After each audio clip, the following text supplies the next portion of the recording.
जहर तो हमने पिया है सदियों से और फिर भी हम जिंदा हैं। आज भी उदाहरण एक दलित लड़के का ही मिलता है जिसको घोड़ी पे चढ़ने से रोका जाता है। लेकिन जिसकी जितनी जनसंख्या है उसके आधार पर उनको आरक्षण मिलना चाहिए। है ये लड़ाई यहाँ नहीं है, ये लड़ाई आर पार की है। इस बार 21 अगस्त का भारत बंद ऐतिहासिक भारत बंद होगा।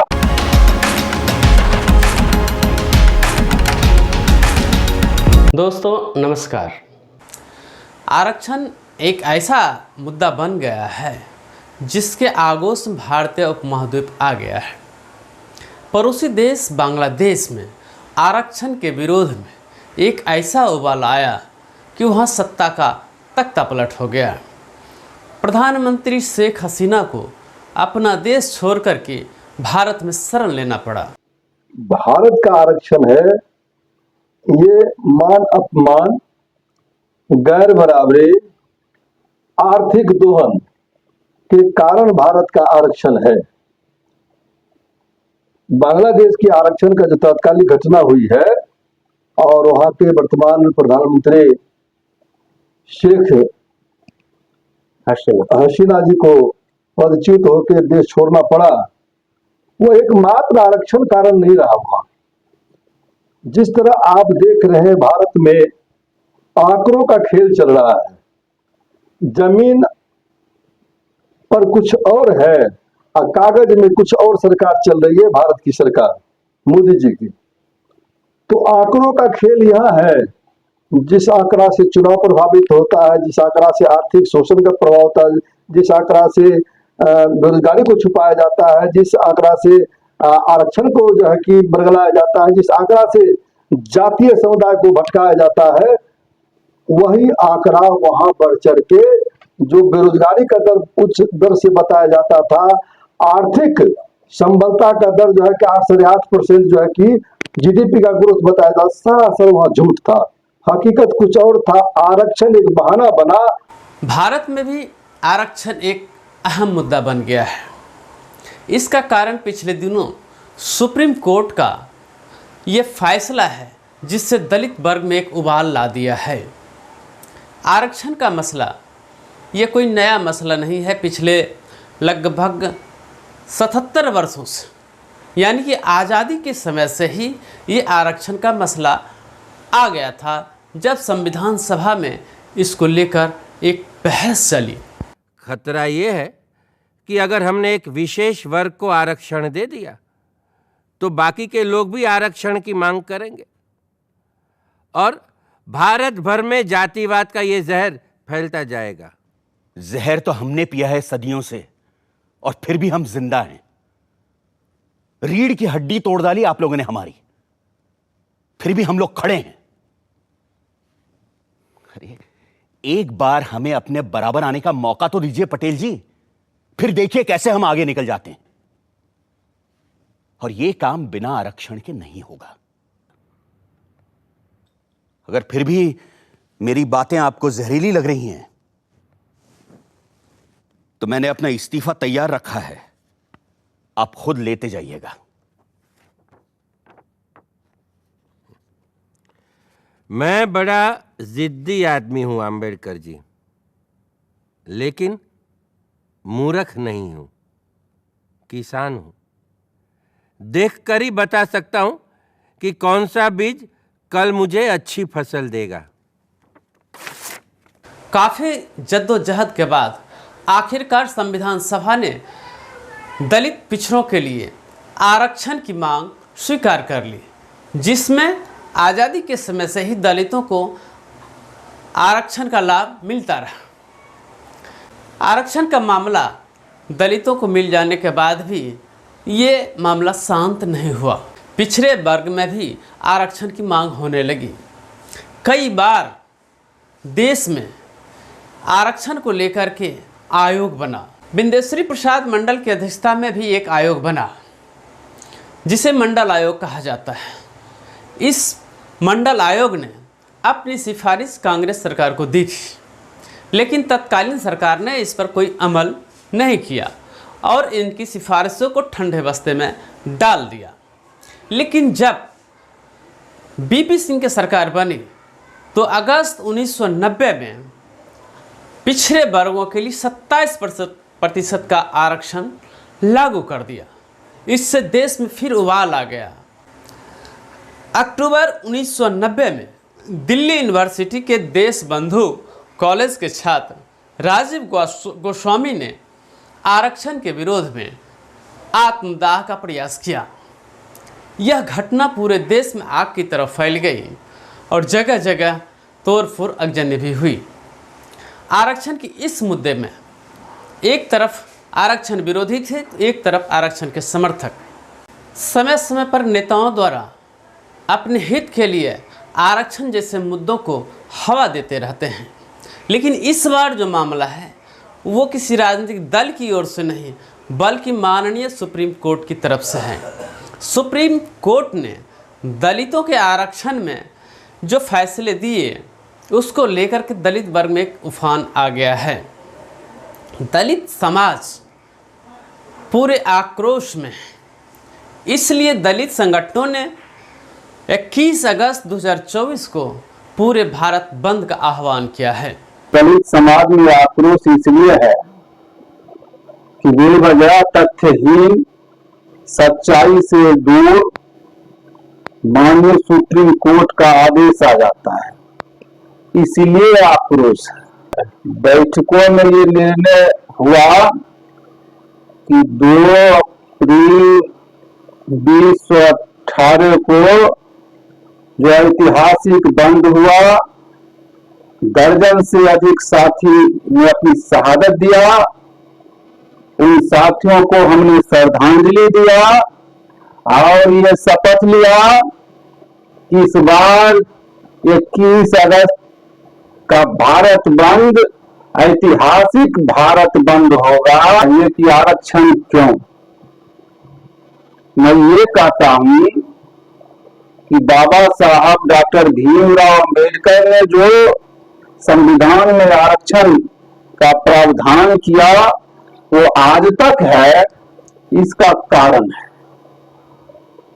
आज भी दलित समाज के लोग सामाजिक रूप से और यूं कहिए मानसिक रूप से अपने आप को पिछड़ा हुआ मानता है।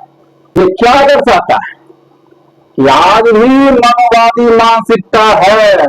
जब तक दलितों को सामाजिक रूप से आर्थिक रूप से जब तक वो समान धारा में नहीं आएगा, ये आरक्षण तब तक चलता रहेगा। इस देश के महामहिम राष्ट्रपति महोदया का भी इच्छा है कि न्यायपालिका में कोलेजियम सिस्टम को समाप्त कीजिए और ओपन परीक्षा लीजिए। चपरासी परीक्षा पास करके आवे। इस देश का सर्वोच्च पद न्यायिक व्यवस्था में जो लोग हैं वो वंशवादी परंपरा से आवे। ये इसमें भी सुधार होनी चाहिए। सुप्रीम कोर्ट के इस फैसले को लेकर के केंद्रीय सरकार के 2 मंत्री, लोक जनशक्ति पार्टी के अध्यक्ष चिराग पासवान और हम के अध्यक्ष जीतन राम मांझी आमने सामने हैं। चिराग पासवान जहां पुनर्विचार याचिका लेकर के सुप्रीम कोर्ट जाने की बात कहते हैं, वहीं मांझी दलितों में भी दलित का आरक्षण की बात करते हैं। आज भी उदाहरण एक दलित लड़के का ही मिलता है जिसको घोड़ी पे चढ़ने से रोका जाता है। जो बड़े पदों पर है, पर अगर वो मंदिर जाते हैं तो उसके बाद मंदिर को गंगा जल से धुलवाया जाता है। सुप्रीम कोर्ट में पुनः विचार याचिका दाखिल हम लोग करने जा रहे हैं ताकि सुप्रीम कोर्ट पुनः अपने फैसले पर बताए। 76 वर्ष हो गया, 5 बार 7 बार समीक्षा होनी चाहिए थी, पुनर्विचार नहीं, समीक्षा होनी चाहिए। कौन आगे बढ़ा, कौन पीछे बढ़ा, ये बाबा अम्बेडकर ने कहा था। इस बात की चर्चा वो लोग क्यों भूल जाते हैं? आपके नज़र में जी जीतन राम मांझी नकली दलित है? जी नहीं, नकली दलित बनाया गया इनको, और दलित असली हैं। लेकिन मोदी सरकार के चटुकारी के कारण ये नकली प्लेटफॉर्म बना के लोग को भरमा रहे हैं। उन पर मैं उंगली नहीं उठा रहा हूँ, ये सरकार का साजिश है कि जितना मांझी को खड़ा कर दो, फलनमा को खड़ा कर दो, ढकनमा को खड़ा कर दो, ये अपने आप में बिखरा जैसा लगेगा। लेकिन दलित और मूल निवासी बोल 85 इस बार पूरे जोशो और होश में संकल्प लेके रंगे मैदान जंगे मैदान में कूदने के लिए किस तारीख को तैयार है। इस मुद्दे पर जब दलित सांसद लगभग 100 की संख्या में प्रधानमंत्री नरेंद्र मोदी से मिले तो नरेंद्र मोदी ने कहा कि ये फैसला लागू नहीं होगा। लेकिन प्रधानमंत्री के इस आश्वासन के बाद भी दलित समुदाय में उनका भरोसा नहीं है। प्रधानमंत्री पर आम जनों का विश्वास का भरोसा खत्म हो गया है। इसका मैं 2-3 बातों से ये कहना चाहूंगा। जब वो जीतने के पहले उन्होंने 2014 के पहले उन्होंने नारा दिया था कि काला धन लाएंगे विदेशों से 15-15 लाख रुपया हर गरीब के खाते में जाएंगे। एक दूसरा कि प्रत्येक साल 2 करोड़ नौकरियां हम नौजवानों को देंगे, रोजगार देंगे। तीसरी बात, जो किसान 800-850 किसान शहीद हुए अपने एमएसपी को लेकर कानून बनाने के लिए, और 800-850 शहीद होने के बाद मोदी जी ने कहा कि ये 3 कानून जो काले कानून के रूप में जाने जाते हैं किसानों के लिए, उसको वापस लेते हैं और हम एमएसपी बहाल करेंगे। आज तक उस पर कोई तरह का पहल नहीं हुआ है, न कमेटी बनी है, और कमेटी बनी है तो उसका कोई प्रक्रिया प्रारूप नहीं है। 21 तारीख को दलित समाज का आरक्षण के समर्थन में आंदोलन आयोजित है। दलित के समर्थन में पिछड़ा समाज क्या सहयोग कर रही है? देखिए, जिस तरीके से सरकार में रहे नेताओं ने समाज का जो वर्गीकरण कर दिया है जातियों में, इस लेकर के जातीय टकराव ज़्यादा हो रहा है और ओबीसी के लोगों को यह लगता है कि आरक्षण का ज़्यादा लाभ एससी और एसटी वाले को मिल रहा है। ओबीसी वाले अपने आप को उससे ऊंचा मानते हैं एससी एसटी से। उनको लगता है कि हम भी सवर्ण के पैरेलल में, और यही कारण है कि ओबीसी के लोग आरक्षण के प्रति उतना गंभीर नहीं हैं। जो लोग जागरूक हैं वो आरक्षण के प्रति जागरूक होकर के इसका समर्थन करते हैं, लेकिन ज़्यादातर ओबीसी के लोग यह समझते हैं कि आरक्षण सिर्फ एससी एसटी के लिए है, मेरे लिए नहीं। इसका मूल कारण है कि ओबीसी में ज़्यादातर जातिवाद काम कर रहा है और जातिवाद के कारण लोग आपस में टकरा रहे हैं और एक दूसरे का विरोध कर रहे हैं। यही कारण है जो सर्वे रिपोर्ट आया है उसमें सवर्णों की तो मेजॉरिटी है, लेकिन थोड़ा बहुत एससी एसटी के लोग हैं और ओबीसी के लोग नदारद हैं। मूल कारण यही है, जब तक कंधा से कंधा मिला करके ओबीसी के लोग एससी एसटी के साथ नहीं चलेंगे तब तक आरक्षण का लाभ इनको नहीं मिलेगा। जिस तरह से आज तक वंचित रहे हैं वंचित रहेंगे। और पढ़े लिखे लोग जो आए हैं समाज में, कुछ समझने वाले ओबीसी में, वो जागरूकता फैलाने की बात कर रहे हैं, लेकिन ओबीसी समाज के लोग अपने लोगों को समझ नहीं रहे हैं, उनकी बातों को मान नहीं रहे हैं। यही कारण है कि आरक्षण में जिस तरह से भूमिका होना चाहिए ओबीसी का, उस तरह से भूमिका नहीं है और आरक्षण से दूर होने का मूल कारण यही। आरक्षण के लागू होने के बाद दलित और पिछड़ों में कितना बदलाव आया है आपकी नज़र में? हमने देखा है कि आरक्षण के बाद जो दलित और पिछड़े अपने आप को हीन भाव से देखते थे, उनको लगता था कि समाज में हमारा अस्तित्व नहीं है, अधिकार नहीं है। लेकिन आरक्षण ने जागरूकता पैदा किया, लोग पढ़े लिखे, काबिल हुए और आरक्षण के कारण ही आज कुछ ऊंचे ओहदे पर पहुंचे हैं। लेकिन अभी भी बहुत कमी है, अभी भी आरक्षण का पूर्ण लाभ ना तो एससी को मिला है, ना एसटी को मिला है, ना ओबीसी को मिला है।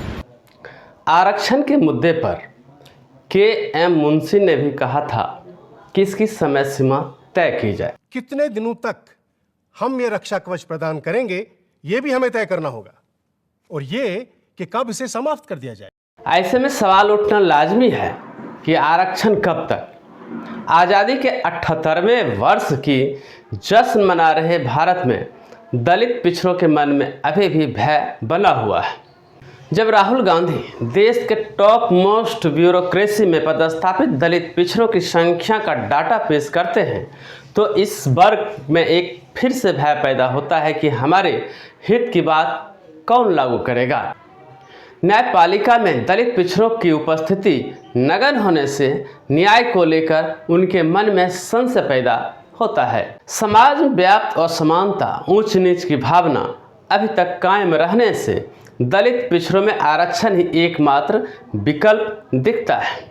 इसमें थोड़ा भी छेड़छाड़ होने से ये भड़क उठते हैं। यदि समाज में व्याप्त कुरीतियों को समाप्त कर ईमानदारी से योग्य लोगों को स्वसम्मान निम्न पदों से लेकर उच्च पदों पर नियुक्त किया जाता तो आरक्षण आज स्वतः समाप्त हो गया होता। सिंबॉलिक पद देकर समाज में निचले स्तर में भेदभाव कायम रखने से आरक्षण समाप्त नहीं किया जा सकता। बहरहाल आरक्षण के समर्थन और विरोध में तो बातें होती ही रहेगी। आइए हम सब मिलकर सामाजिक बुराइयों को खत्म करने की एक नई पहल करते हैं। धन्यवाद।